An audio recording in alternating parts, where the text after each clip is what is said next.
साम्राज्य सामान्यांचा असामान्य आवाज। 9 वर्षाच्या आगमनाबरोबरच तमाम शिवप्रेमींच्या मनात शिवजन्मोत्सवाचे वेध लागतात। शिवजन्मोत्सव म्हणजे शिवविचारांचा शिवचरित्राचा जागर तमाम शिवप्रेमींच्या मनात घोंगावत असतो। आपापल्या मंडळांचे देखावे, मिरवणुका, मर्दानी डावांचे प्रात्यक्षिके, विविध स्पर्धा, उपक्रम यामध्ये तन मन धनाने शिवप्रेमी गुंतलेला असतो। लहानांपासून थोरांपर्यंत सर्व जाती धर्मांच्या कक्षा ओलांडून शिवप्रेमी शिवजन्मोत्सव सोहळ्यामध्ये सहभागी होत असतो। शिवजयंतीनिमित्त यंदा थोरला मंगळवेढा तालीमतर्फे शिवसजावट स्पर्धा 2021चे आयोजन करण्यात आल्याची माहिती मंडळाचे आधारस्तंभ व विरोधी पक्षनेते अमोल बापू शिंदे आणि संकेत भाऊ पिसे यांनी पत्रकार परिषदेत दिली। दरवर्षीप्रमाणे शिवजन्मोत्सव मंडळ मंगळवेढा तालीम यांच्या वतीनं तुम्हाला माहिती आहे की आपण दरवर्षी शिवभोजनाचा मोठा कार्यक्रम सालाबादाप्रमाणे करतो। 10,000 पेक्षा जास्त लोक तिथे शिवभोजनचा लाभ घेतात। पण कोविडच्या काळामुळं यंदा आपल्याला तो कार्यक्रम साजरा करता येणार नाही, कारण गेल्या वर्षभरामध्ये बघितलं असेल कुठलाही सामाजिक कार्यक्रम आपल्याला शासनाच्या नियमात राहूनच साजरा करावा लागलेला आहे। आणि आपण सुद्धा तीच भूमिका मंडळाने घेतलेली आहे की आपण सुद्धा शासन जे नियम घालून देत आहे त्या पद्धतीनंच आपण शिवजयंती साजरी करायची आहे।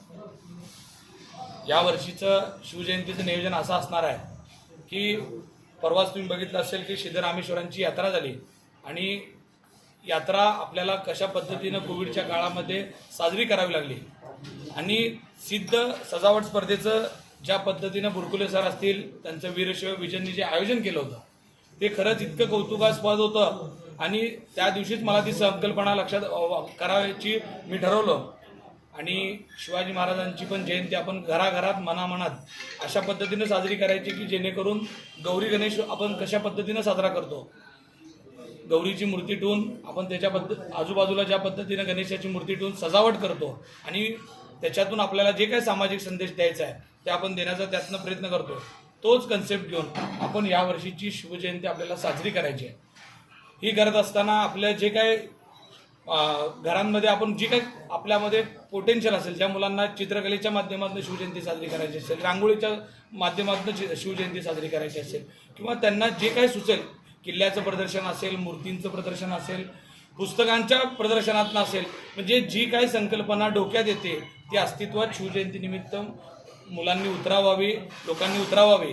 आणि त्या स्पर्धेसाठी असं नियोजन असणार आहे की त्याचे नियम आणि अटी तर आम्ही तुम्हाला आता सांगूच, पण त्याचं पहिलं बक्षीस हे 21,000 रुपयेचं पहिलं बक्षीस असेल, दुसरं बक्षीस 15,000 रुपयेचं असेल आणि तिसरं बक्षीस हे 11,000 रुपयेचं असेल।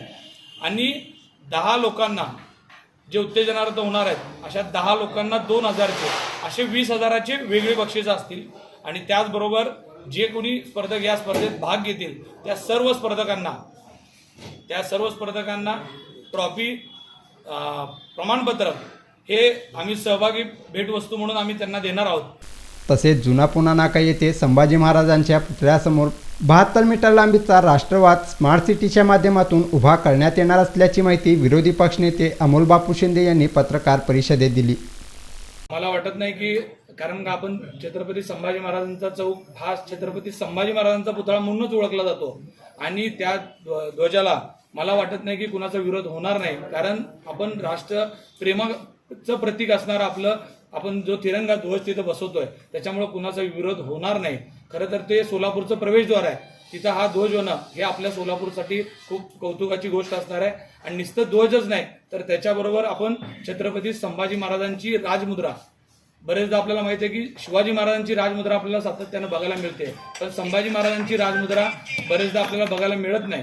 त्याच्यामुळं ती राजमुद्रा सुद्धा आपण त्याची प्रतिकृती त्या ध्वजाच्या बाजूला ती प्रतिकृती सुद्धा राजमुद्रेची बसवणार आहोत। आणि त्याचं त्या संभाजी महाराजांच्या पुतळ्याच्या परिसराचं सुशोभीकरणाचं काम चालू आहे, पण त्याच्यानंतर अजून एक सर्कल आहे की त्याला कुठलाही आता निधी त्यात नाही आहे, तर आपण तो सर्कल सुद्धा या माध्यमातून पूर्ण परिसर रिपेअर करावा असे त्यामध्ये आपण आवाहन करतो।